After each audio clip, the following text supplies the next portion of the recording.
frankincense, sandalwood, lavender, myrrh. These are the words of power of the most ancient form of the occult arts, herb magic.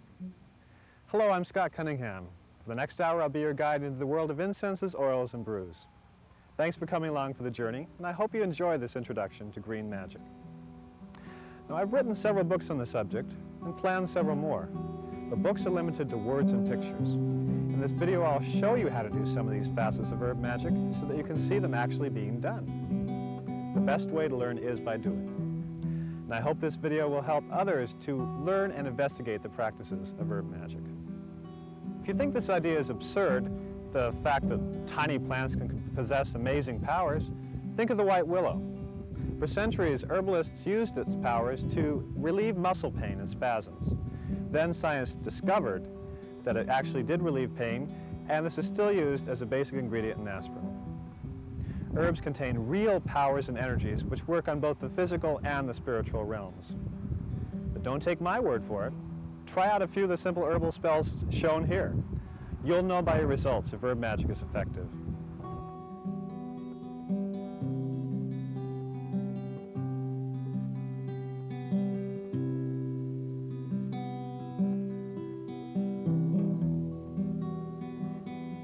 Herbs are usually strongly scented, a clue to their powers. Now, magic is a ritual process in which we direct natural forces to bring about needed changes into manifestation. Does that sound vague? Well, yes, it is vague. Magic is as hard to define as electricity or love, neither of which is completely understood by scientists. I don't know everything about magic, but I know how to make it work. In natural magic, you achieve an understanding of it which can never be shared in words. Now, putting together these two definitions, herb magic is the use of little-known powers of nature to cause needed change. These energies are aroused, attuned, released, and directed towards the magical goal. There are many ways of accomplishing this, and some of these will be shown here. Now, if you want to practice herb magic, keep one thing perfectly in mind. This is an absolutely natural practice. There's nothing supernatural about it, for how could anything be outside of nature? Nature is all. Magic is an organic art. Well, this doesn't mean we eat granola while casting spells, though this perhaps does happen. No, magic is a cooperative process between the earth and the magician. Since magic is natural, it possesses its own set of laws. Not rules and regulations, but the results of centuries of observation. For example, herb magic usually isn't instantaneous. Tying a money sachet around your neck won't materialize a $1,000 bill in your pocket. What it will do is surround you with money-attracting energies. Now, these energies, combined with your own involvement with your need, will draw money to you. Similarly, though a love oil might not attract your ideal mate overnight, it will widen your options, eventually leading you to him or her. Magic can be fun, but it should be done with serious intent. Doing an incense spell, for instance, just for fun, will produce no results. However, the same spell, when performed with serious intent and emotional involvement, can have fantastic results. And while it's perfectly acceptable to work magic for your own gain, selfishly manipulating or hurting others is not. Obviously, just like in real life. Practitioners of harmful magic eventually wind up in psychological or metaphysical ruin. Now think for a minute. In most of the movies you've seen, hasn't the evil magician ended up fried to a crisp? It's usually the case. So know that magic works, that it should be done with serious intent, and it isn't used to harm others. It also works along natural lines. How does it work? Through vibrations. This plant contains a huge store of energies waiting to be released through your touch and magical intent. The plants in your garden, the weeds growing through the sidewalks, the flowers in the jar on the table, all are storehouses of energy. It's possible to feel these energies. Those of us naturally psychic will have a little trouble feeling them, but anyone can with practice. Take any living plant. Rub your palms together for a few seconds. Shake them off as if they were wet, and then hold them a few inches above the plant. It is beaming out its energies to you. You may feel them as waves of heat, pulses of energy, or simply as a sort of hum. Your palms may tingle or vibrate. These are all reactions to the plant's powers. Try this exercise once a day for a week, using a different type of plant each day, and note their varying levels of energy. In their own way, plants speak to us. Each plant possesses distinct powers. Each type of plant possesses equally distinct energies. Some plants, such as garlic, have strong authoritative powers and so are used in spells of this nature, protection, exorcism, things like that. Others, like roses, have gentler vibrations and stimulate the love centers of the brain. These are used in such spells. You can discover all these varying energies within plants on your own by working daily with herbs. Or get a good book and read up on herbs, then experiment to see if you agree with the author's information. In the past, magic was ruled by the heavens. Herbs were collected according to lunar phases. Constellations' first appearance on the horizon was greeted by specific spells, and planetary positions dictated certain rites. While this is still true today, many magicians share the view that since the powers at work in magic, plants, stones, the earth, our own energies, are linked to universal energies, and indeed are manifestations of these universal energies, perfect magical timing isn't necessary. Some think otherwise based on experience. That's fine for them. I just feel that though timing can help a spell, even just by keying into the magician's imagination through ritual associations, perfect magical timing isn't necessary.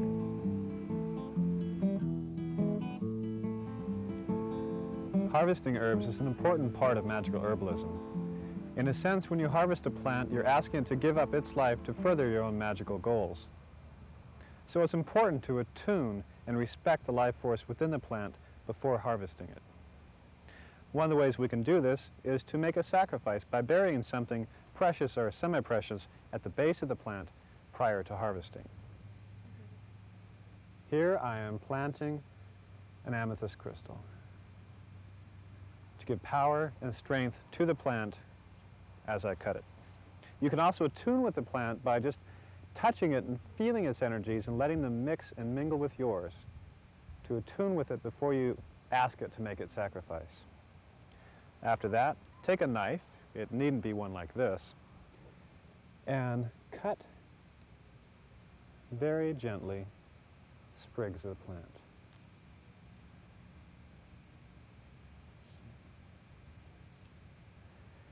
It's very important not to cut or collect plants or collect from plants or herbs that grow by polluted or stagnant water, by busy roadways, anywhere where they may have been sprayed with pesticides or chemicals, and never collect more than 25% of the plant's growth or from very young plants. Harvesting herbs is basically the beginning of magical herbalism, because once you ask the plant to give up part of its life for your magic, you have begun to attune with the earth and with the powers at work behind herb magic. There are few tools necessary to practice herb magic. They aren't expensive or difficult to find. You can probably find most of them at your local store. This is a mortar and pestle, perfect for grinding herbs to a powder. Next, a censer, or an incense burner, necessary for burning incense.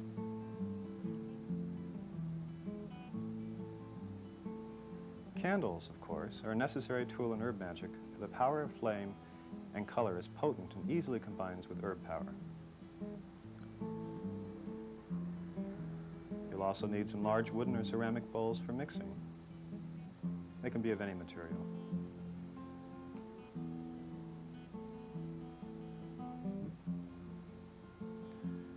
Eyedroppers are very important for mixing oils, and try to get bottles with eyedroppers attached. It makes it much easier. You'll also need many pieces of flannel or felt cloth of various colors.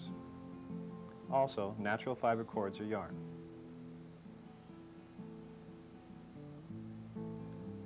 It's also a good idea to keep a book of herbal notes, records of spells, and also the formulas you invent or change. This book in time will be worth more to you than any you could buy in any store. Prior to using herbs in magic, it's best to grind them. Drying herbs activates their energies to a certain extent, but some are lost as well. Grinding herbs activates their magical energies. Add any herb, such as this dragon's blood, to the mortar and pestle. Now, after scrunching up a little bit, begin grinding in a clockwise motion. In magic, clockwise motions are thought to imbue the herb with positive vibrations. Counterclockwise motions are thought to imbue it with negative energies. It's easy to stick with a clockwise motion, and in magic it's best to do so. Continue grinding until you've reduced the herb to a powder. Some herbs grind quite easily, like this dragon's blood does, and most herbs such as rosemary, things like that. Frankincense and other herbs are really a problem. They usually start sticking and mucking up the mortar and pestle while you grind them, and so a very light touch is required. After a few minutes, the herb should be ground to a powder, and it's ready to be used in magic.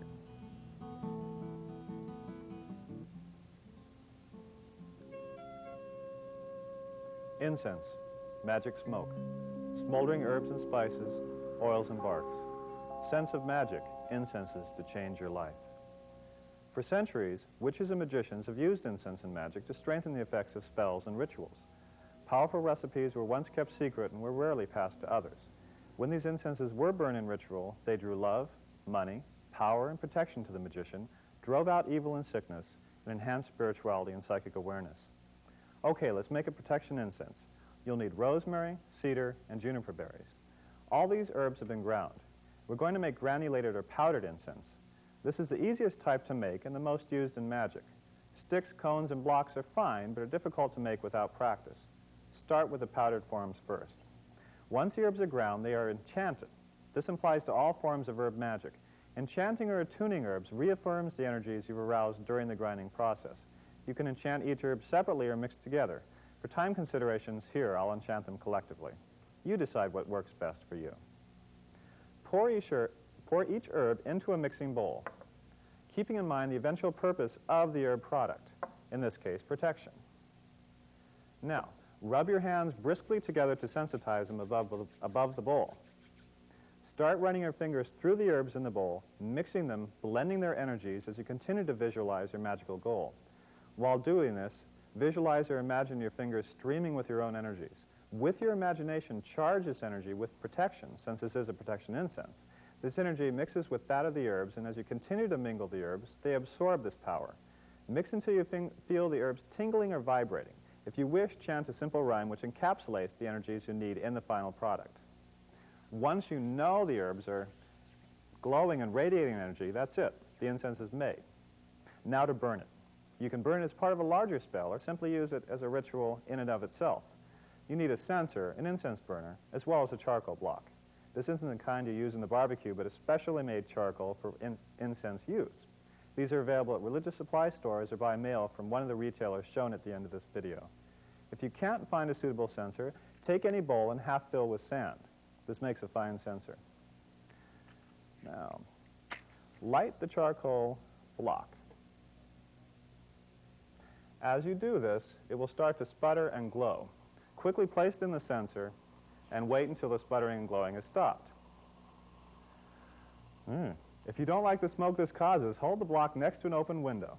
If you have a particular protective or other spell to perform, set up the required objects, pour on the incense, and begin. Or simply place white candles on either side of the censer, add some incense to the charcoal block, and visualize. Fingers, a spoon, or any incense spoon can be used to place the incense on the charcoal block itself.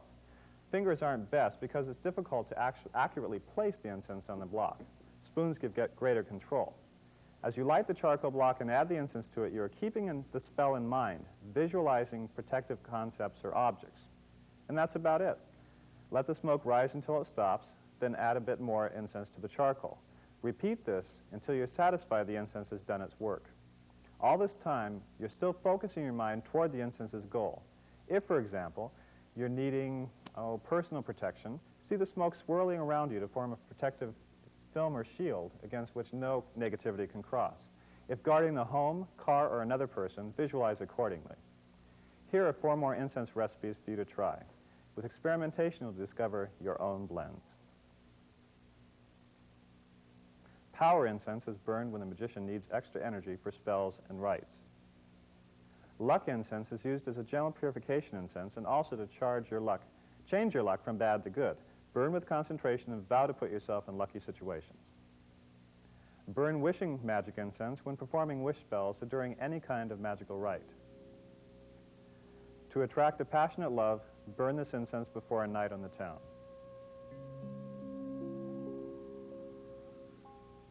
Proper use of the censer is an important tool.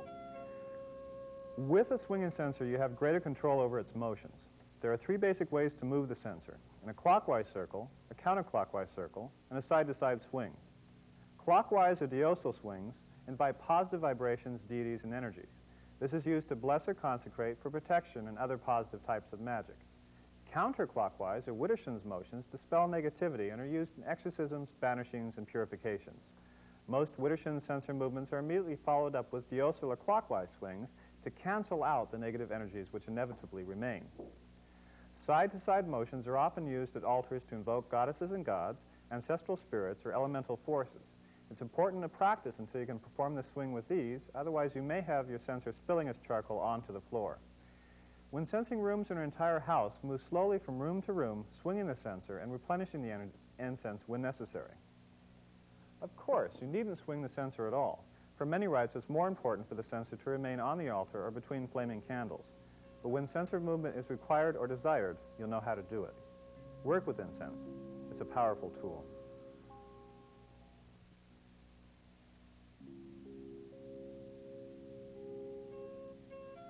Now that we've covered incense, we'll move on to magical sachets, also known as herbal amulets and talismans. In herb magic, a sachet is a piece of cloth filled with enchanted herbs and tied shut with a cord.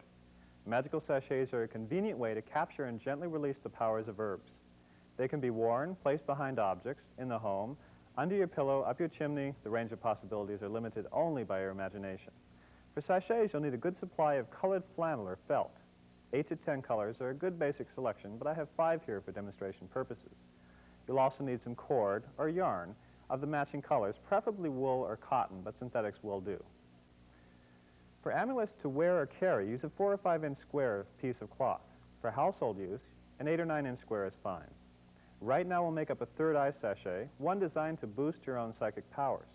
This sachet can be worn around the neck or held while scrying in the crystal, working with the tarot, tossing the I Ching, or placed beneath the pillow for prophetic dreams. We'll need bay, yarrow, lemongrass, marigold, and mace for the sachet. After enchanting each herb, add them to the mixing bowl. As you enchant, visualize yourself as having perfect control over your psychic powers. If you're making the sachet for a friend, visualize him or her doing this. Then, once the herbs are humming with power, transfer them with your fingers to the center of the cloth. Do this while still really seeing yourself having complete control over your psychic awareness. Next, still visualizing, pull the ends of the cloth together, trapping the herbs inside tightly. Then tie them with a cord of the same color, knot 3 or so times. I'm having a little trouble with my knots here, but that's okay. Knot 3 or so times, each time strongly seeing yourself or a friend as being psychic. Some people breathe into the sachet before tying it to give it life, but this isn't necessary. The herbs already should be humming and vibrating with attuned powers after their enchantment. Now the sachet is complete. You can trim off the ends of the cloth or leave them as they are. There are many possible variations. Gemstones, feathers, and other magical objects can be added. Sachets can also be anointed with magical oils. Hold the sachet. Feel its vibrations. Squeeze it gently to release its powers. Now carry it with you, or place in the home, or use during psychic sessions. Here are 4 more sachets for you to try. They're made in the same way. More recipes can be found in the magic of incense, oils, and brews. When you feel you're in need of magical protection, make and carry a flaming protection sachet. When you're feeling blue, or to remain healthy, make and wear a Mexican health sachet. Wear a 2-heart sachet to bring a love into your life. If you're feeling sad or depressed, wear the happiness sachet to lift your spirits.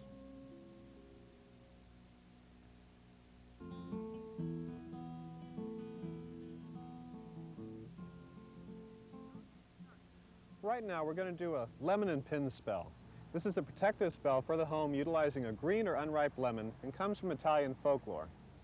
You'll need, as I said, a green or unripe lemon. This isn't the yellow lemons you buy in the store, and it isn't a lime either, although it sort of looks like a lime.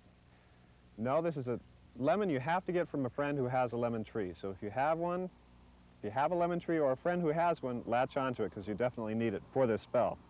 You'll also need some colored pins. These are pins with different colors on the heads. They usually have glass heads, and try to get the glass ones and not the plastic ones. Although the glass is more expensive, the plastic is less organic. So, first of all, take the lemon in your hands and put power into it. Enchant it or empower it, as we talked about earlier on this tape. Visualize, while you're holding the lemon, protective energy streaming from it and filling the house or wherever it's placed. Once you've empowered or enchanted the lemon, you can start piercing it with the pins.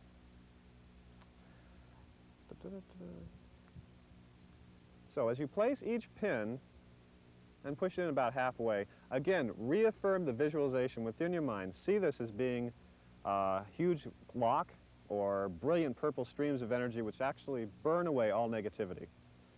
And completely cover and stud the lemon with pins until it looks something like this.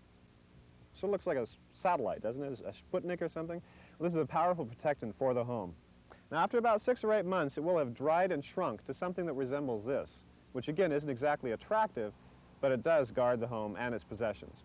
Once you're done with it, put a larger pin on the top of it, attach a red ribbon or yarn, and hang it up in the home. That's the lemon and pin spell.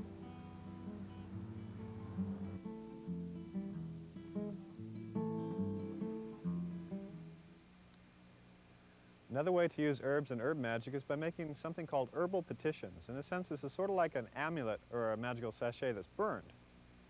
You'll need a piece of paper, about like this, and a colored pen or a charred stick like this to create a symbol which represents your magical need. In this case, money, because how many of us don't need extra money? Okay, what you basically need to do is draw that image on this piece of paper, again, while visualizing your magical goal. Since we're doing money here, I'll be visualizing myself as having money.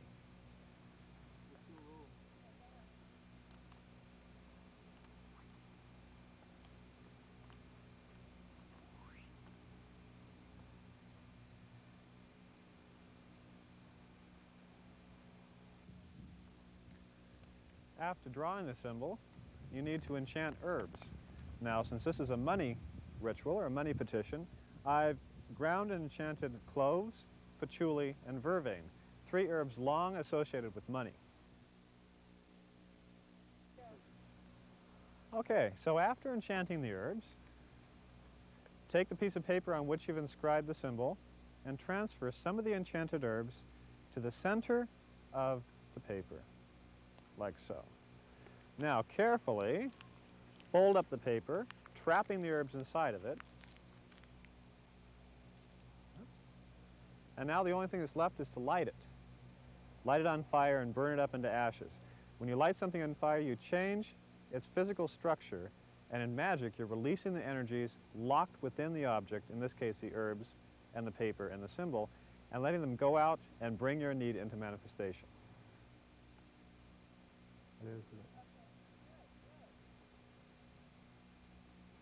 Now, as the petition burns, visualize the powers of the herbs at work. You can do herbal petitions just like we did here with any of the formulas included in this video. Incenses, amulets, powders, any of them can work with the herbal petition. And it's a real powerful magical spell. Try it out, see if it works.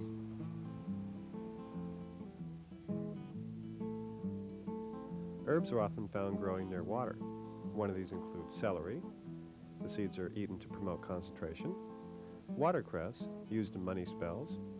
Cattails, which are worn by women in sachets to increase enjoyment of sex. The lotus, a protective flower known since ancient Egyptian times. And the papyrus, carried to increase mental powers and to stimulate creativity.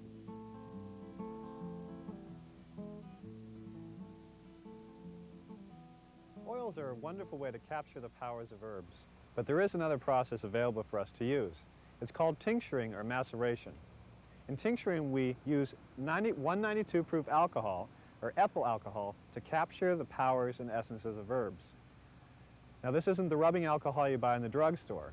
It is definitely grain alcohol, generally sold in the United States as Everclear, although it is available down in Tijuana under other names. If you do find some 192, try it out, try some tinctures, and see if they work for you. The process is quite simple. Simply take the 192 proof alcohol and pour it over herbs. Just barely cover the herbs. Don't drown them. Don't let them swim. It shouldn't look like you're making herb soup. Then tightly cork the bottle and shake it every day for about 2 weeks and let it sit. After that time, when you take off the top and smell it, it should smell like the herbs. Once you've made the tincture, it's really easy to use. Simply add a couple drops to your bath, anoint your body with it, maybe put a couple drops on an herbal petition or an herbal amulet. You might also anoint jewelry or altars or any sort of magical objects with the tinctures themselves. And that's it, magical tinctures. They're easy and they work.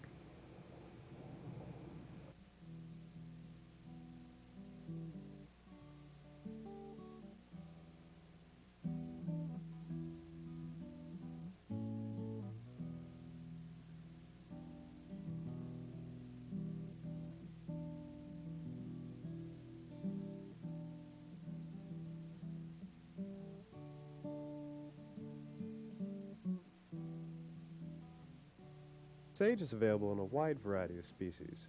American Indians burned sage and wafted its smoke onto their bodies for purification. It is used in cleansing baths and incenses. The leaves are also crushed and rubbed onto the body to help speed its healing abilities. Empower a green candle with money-attracting vibrations. Empower sage with the same vibrations, and then place in a ring around the candle. Burn the candle to increase your wealth. A wishing spell can also be performed with sage. Write your wish on a sage leaf. Place this beneath your pillow and sleep on it for 3 nights. If you dream of your wish, it will come to pass. If not, bury the leaf and try it again.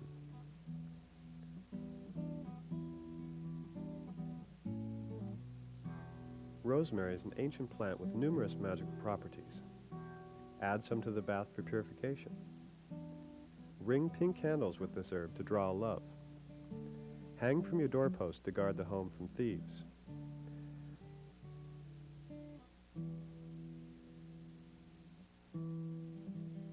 Tuck some rosemary in your pocket to promote healing.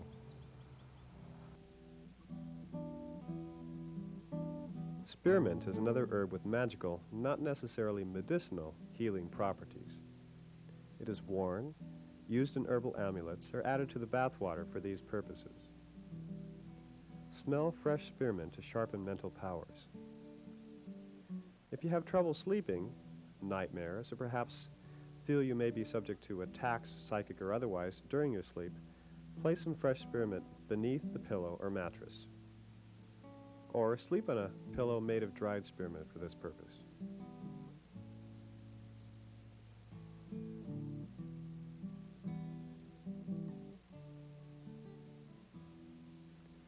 Wormwood is a powerful magical herb. Related to mugwort, it can be a bit dangerous if taken internally, so it's best to use it in external applications in magic. Wormwood's often worn for protection, just like mugwort. It's also placed under the pillow to attract love.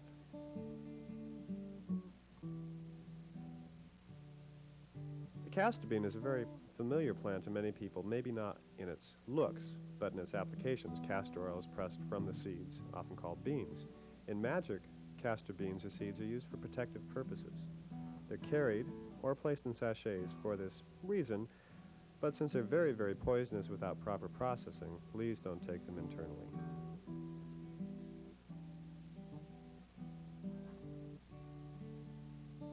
Thyme is another plant used in health and healing type spells. Smell the rich odor of freshly crushed thyme to clear your head and to lend energy to your body. Thyme is also placed beneath the pillow to ensure restful sleep and to prevent nightmares. Pillows are often stuffed with thyme for the same purpose of preventing nightmares. Wearing thyme stimulates communication between the psychic and conscious minds. Catnip, of course, is used to stimulate cats. It almost intoxicates them. It's sacred to the ancient Egyptian goddess Bast, or Bast, cat goddess, also known as Bastet and all sorts of different names. And it's also used in basic healing types of spells.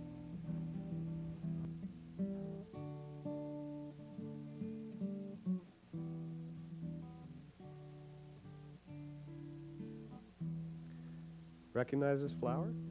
Probably looks like an iris, right? Well, it is. This special type of iris is called the orris.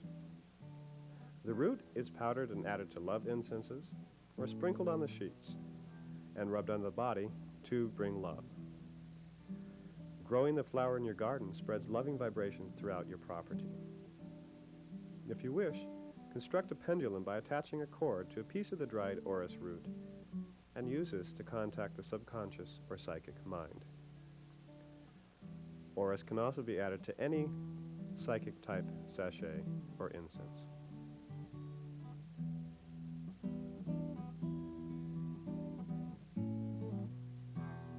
For a quick whorehound spell, add some to your pocket for protection. Tansy is an ancient plant, often carried to promote love. Many peoples have also worn tansy to lengthen the lifespan. Hey, that looks like angelica. Yeah, it's a great herb. So it looks like celery, doesn't it? It's used for healing, visions, exorcism, and protecting the home. This feathery green plant is known as yarrow. Yarrow has an ancient magical history. Carried, the fragrant flowers of this plant send out love vibrations and also help to attract new friends. Therefore, the flowers can be added to any sort of love sachets or amulets. A tea made from the flowers of this plant, when drunk, stimulates psychic powers.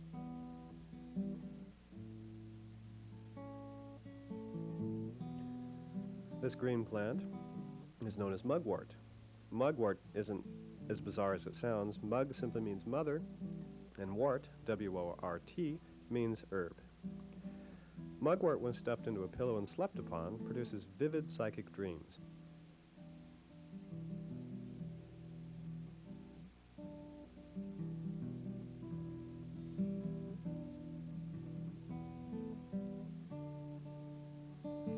Ruled by the moon, it is also burned with sandalwood during scrying sessions when you look into a quartz crystal sphere.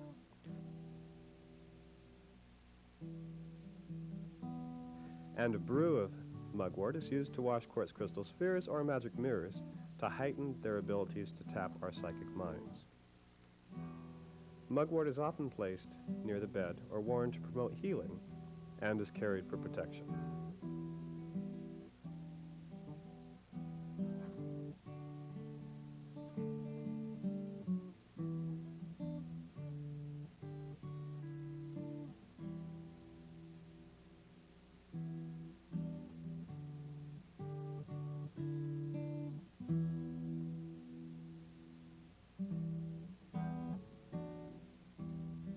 Recognize this plant? No, not the bird. The bird's a peacock. Ivy is a potent household guardian.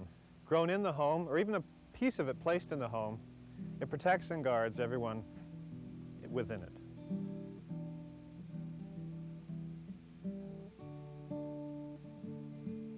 This is sandalwood. You've probably never seen it in this form before. This includes blocks, chunks of the wood, and also various products carved of sandalwood. Sandalwood is an herb with ancient spiritual associations. It's often used in protection, healing, and exorcism type of spells. It's burned during seances and during full moon rituals, often mixed with frankincense for this purpose. Powdered sandalwood can be scattered around a place to clear it of negativity, and is often used as an incense base.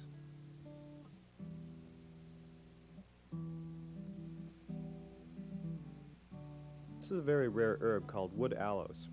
It took me years to find some, and I finally found it here in San Diego. It's usually expensive, but well worth the cost. Anciently, the wood aloes was burned to attract good fortune, and was also used in incenses and magical evocatory rites during the Renaissance. These were rituals designed to bring about an actual physical manifestation of a spirit. This isn't my bag, but some people are into things like this.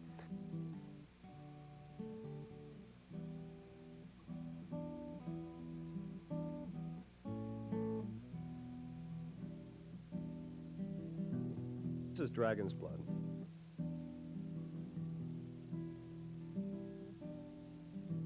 No, is not the blood of a dragon, it's actually the resin from a tree that grows in the Middle East.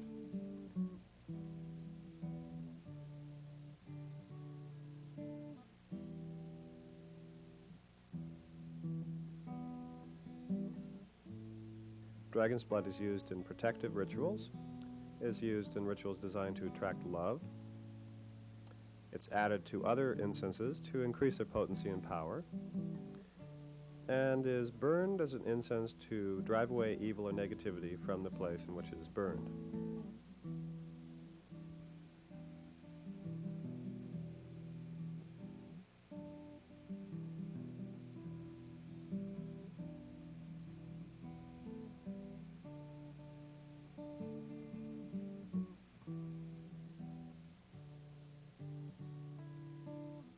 Bet you don't know what this is. It's camphor. Now, most of the camphor sold in the United States is artificial. This is genuine camphor. Camphor comes from the Far East. It's from Malaysia, China, places like that. And this is a substance distilled from the roots of the wood itself. Camphor is used in healing type of spells. It can be added to healing sachets and amulets. A bit of it can be burned, although it's rather strong. And some people carry camphor to ward off colds.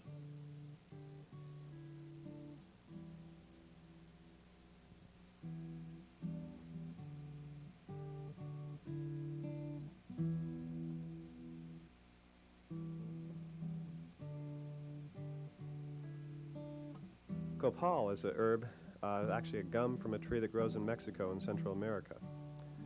I consider copal to be a New World substitute for frankincense. And it can be used for all the different various purposes that frankincense is used for.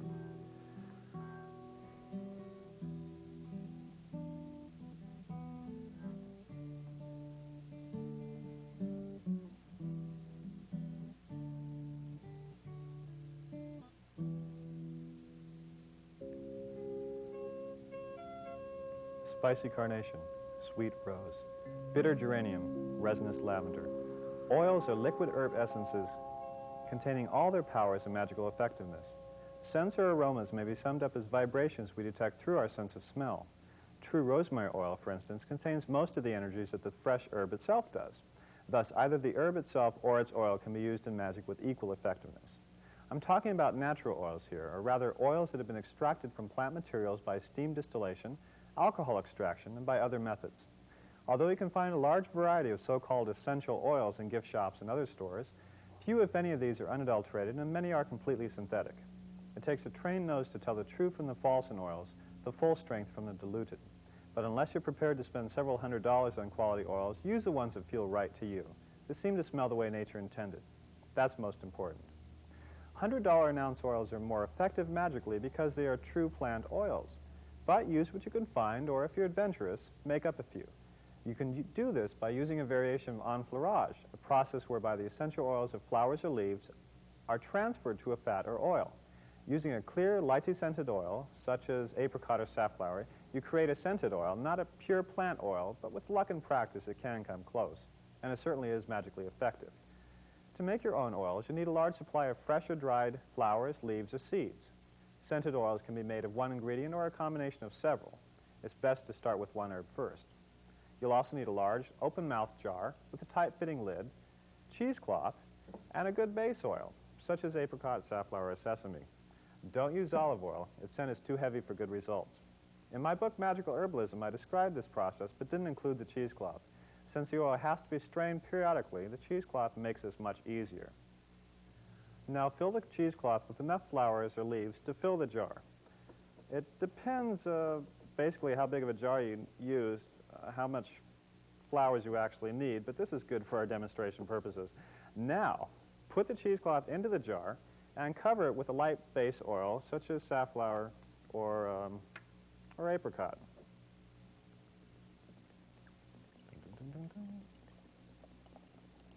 I actually probably should have used more petals, but this is fine for now. Now, place the jar in a warm place out of the sun for 3 to 5 days or until the oil has absorbed all the herb's essential oils. Like that. After 3 to 5 days, carefully remove the cheesecloth from the jar and squeeze it to remove most of the oil that is soaked into the plant material. Then smell it. it should have picked up a light scent. Remove the flowers from the cloth, refill with the same quantity of fresh materials, and put it back into the jar. Cap and let sit for 3 to 5 days.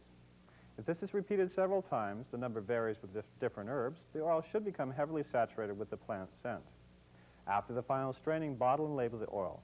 It is now ready for use in magic. If you don't want to start making your own scented oils, simply buy them and use them in magic. Oils intended for aromatherapy are usually legitimate plant oils. A number of lines of oils are available at stores or by mail. Making magical oils is as easy as making powdered incense. Building up a good stock of oils is perhaps the hardest part, whether you make them yourself or purchase them. Once you have a good selection of 10 to 20 oils, you can start mixing up magical blends. You can, of course, buy magical blends in stores, and the products are of varying quality, from very good to poor. These can be used in magic, of course, but enchant them prior to using. Use your intuition when selecting oils in shops. The same is true with incense and all magical herb products. Although I enjoy making my own, I still do buy them too. A good selection of oils to start out with includes carnation, rosemary, lavender, lemon, rose geranium, myrrh, cinnamon, sandalwood, jasmine, gardenia, clove, rose, and tuberose. You'll buy more as you need them for various recipes. For oil blending, you'll also need 4 or 5 eyedroppers, several small glass bottles with tight-fitting lids, and a mixing bottle or two. If you use bottles that have eyedroppers attached, available from medical supply stores, you can save having to buy separate eyedroppers. But what about enchanting oils? Well, unlike incenses, oils are enchanted after they are blended. We'll make up a healing type of oil. Of course, no magic oil or spell is a replacement for conventional medical treatment. Healing magic works in conjunction with orthodox medicine. A physical problem is usually a symptom of a spiritual problem, and healing magic works to solve the physical and the spiritual problems, thereby speeding the healing process. To use a simplified example, cleaning and dressing a wound with a plantain leaf or a gauze and a commercial antibacterial cream is preferred to chanting spells. Perform the necessary first aid or get medical help, and then use magic to restore the body to normal. Okay, back to the oils. This Heal Now oil requires 3 ingredients: rose, carnation, and rosemary oil. You'll notice I rarely give amounts of ingredients in my recipes. Part of this is tradition. Many were passed to me this way. Also, there's room for personal experimentation and taste in oil and incense composition. If a recipe said to add 1 part of the first ingredient and you thought that was too much, you'd probably change it. Because of this tendency, I usually don't include amounts in my recipes. Feel free to mix until your intuition tells you the scent is right. As you mix, note the amounts and the proportions of the oils on a note card or in your herbal notebook. If you do create a wonderful variation on a recipe, you'll be able to make up another batch using the same formula. If not, you'll be able to modify it further according to your notes. Okay, take your mixing bottle and place it before you. With an eyedropper, add 10 to 20 drops of rosemary oil.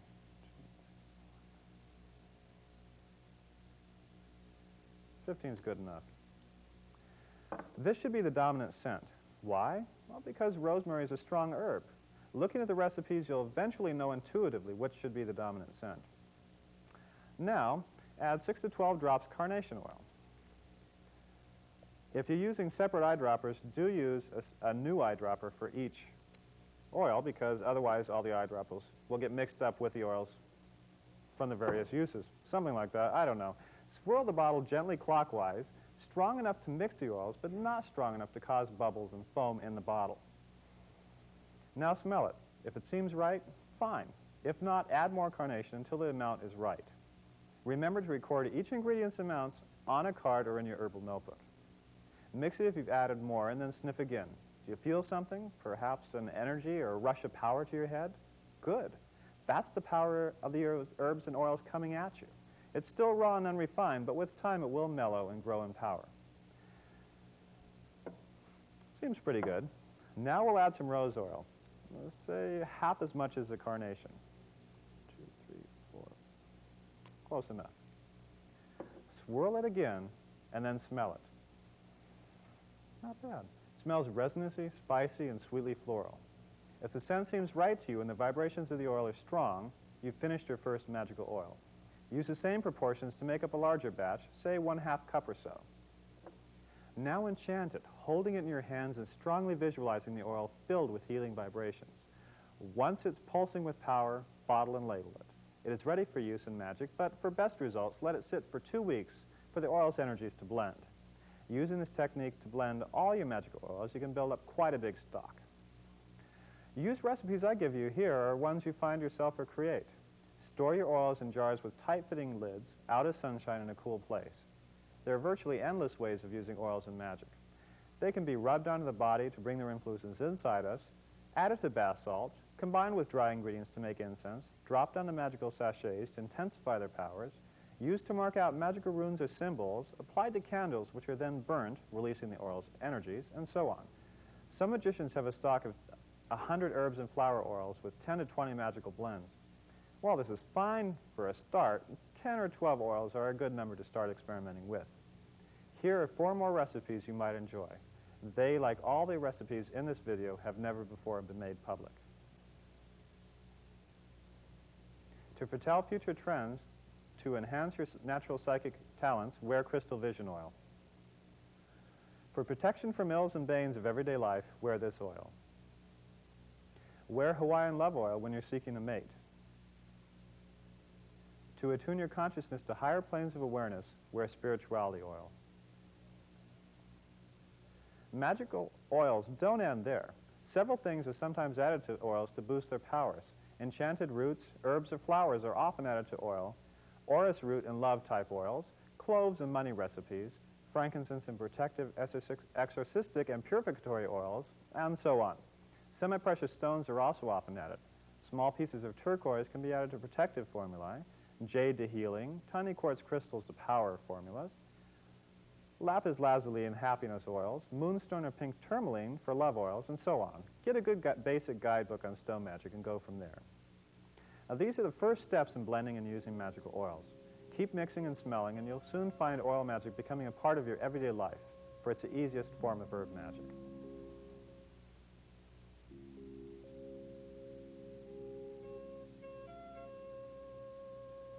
As I mentioned earlier, one of the ways magical oils are used is in creating bath salts. These are simple to make, magically powerful, and transform each bath into a rite of magic. In a sense, bathing in a tub full of water strewn with magical bath salts is similar to anointing with an oil. As usual, when bath salts are made and used, your mind should be filled, no, consumed with the salt's magical purpose. The basic ingredients are oils and salts. You can use different types of salts. Here I've got baking soda, table salt, and Epsom salt. You can use any combination of these, but I usually keep baking soda as the main ingredient because it leaves the skin feeling softer. In a non-metallic mixing bowl, combine the 3 salts. I usually make up 2 to 3 cups or so, but you can make any amount that you wish. Since there is magic in color, even in food colorings, you might want to consider coloring your bath salts. Tinting your bath salts does increase their magical effectiveness through the powers of color. Of course, the color must be in harmony with the magical product. Here's a quick list. Mixing up these colors is easy by following the directions on the back of the food coloring box. I know this isn't ancient magic, but it works.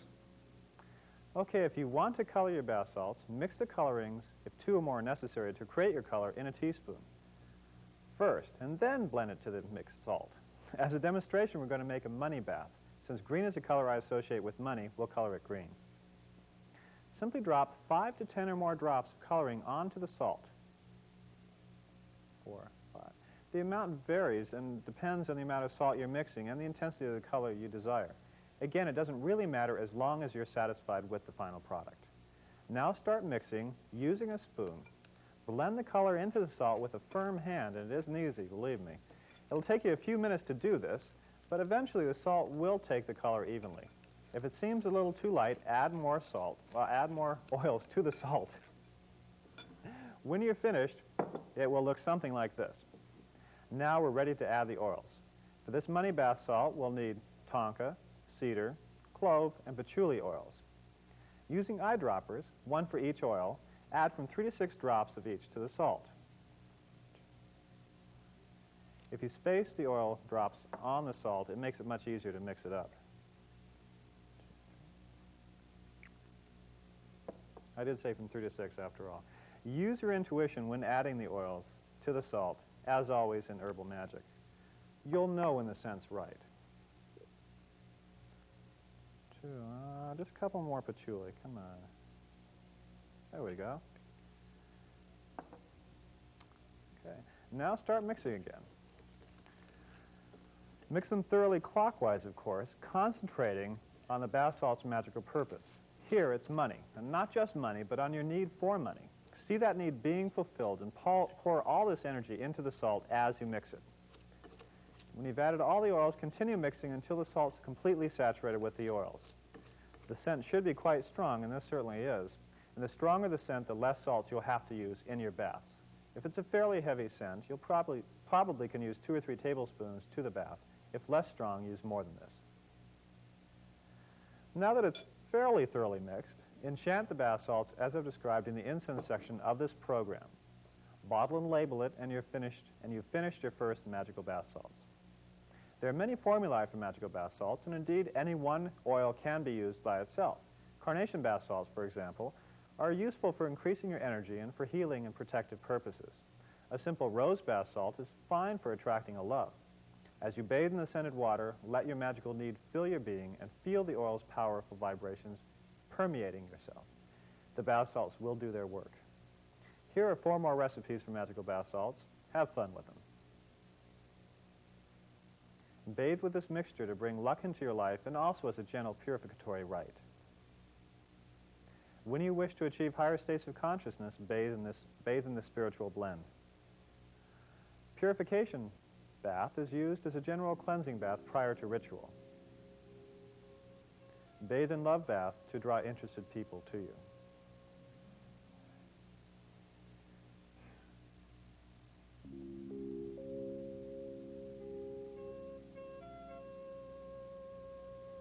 Still with me? Great. I thought I'd talk about magical herb powders for a few minutes. In New Orleans magical lore, powders were used to literally spread around the powers of herbs. They're often adulterated with talc, chalk, or even flour, but this isn't necessary or even desirable. Here, all magical powders will be made with just herbs and salt. Powders are a convenient magical tool.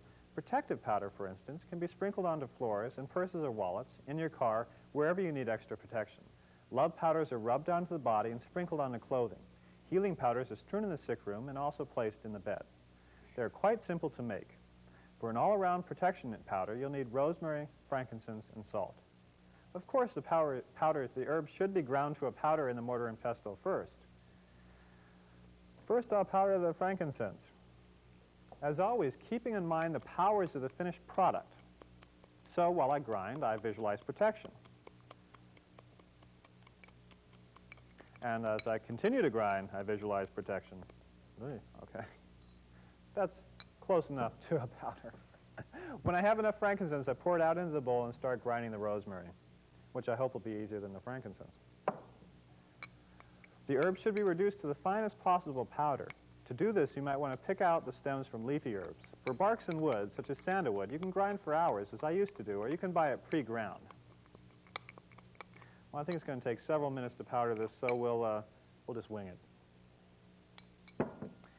After that, add about a teaspoon or so of salt to the powder, getting it all over the table, of course, and mix it together while enchanting the mixture, infusing it with your power, with your need for protection in this case.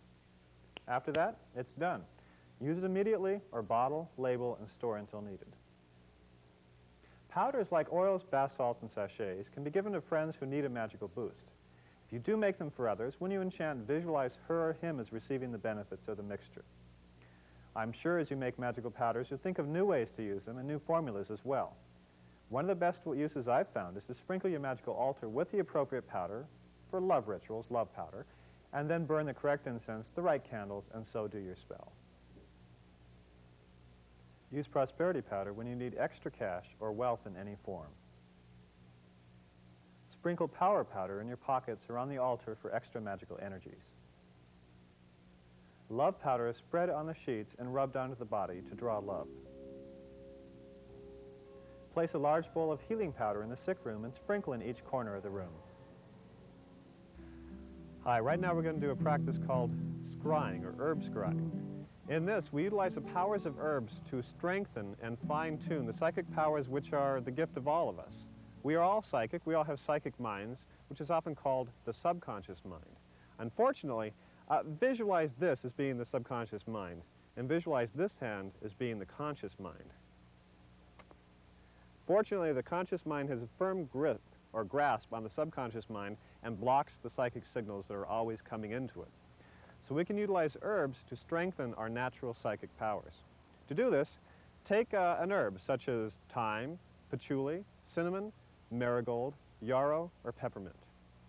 Pour it into your hand, about that much, and again, empower or enchant the herb, visualizing yourself as being psychic, visualizing the powers within the herb to help strengthen your natural psychic powers.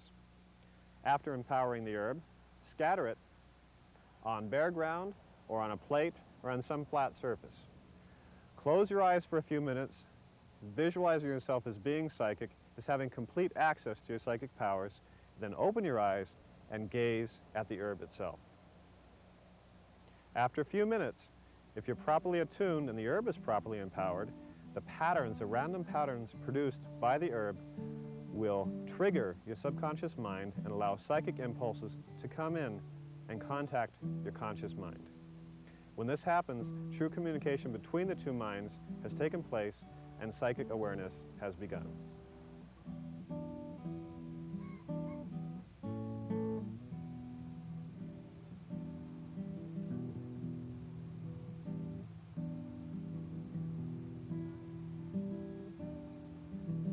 Obviously, herb birds. Herb magic is a wonderful practice.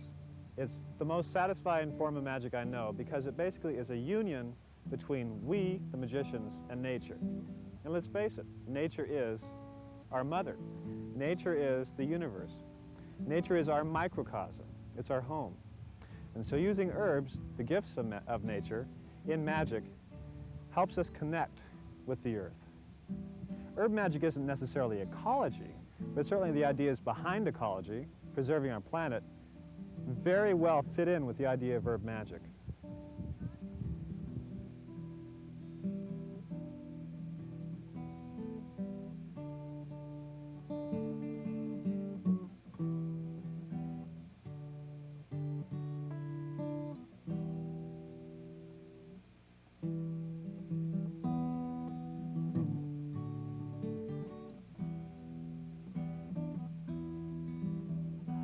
These herbs. 15 years ago, I wondered if they really did contain any powers. I found out. They've changed my life, and I hope they change yours as well. Get to know the herbs. Buy them, collect them, grow them. Practice feeling their energies. Record your notes and impressions in your herbal notebook. Work slowly but surely with herbs, and soon you'll find yourself wondering why you ever doubted in the first place. Herbs are energies which we can use to improve our lives and the lives of those we know and love. All it takes is actually working with them. The choice is yours, but I hope this tape and my books have, if nothing else, introduced you to a larger world. One in which we work in harmony with natural energies to transform our lives into positive, happy experiences. I'll be talking to you again. Take care.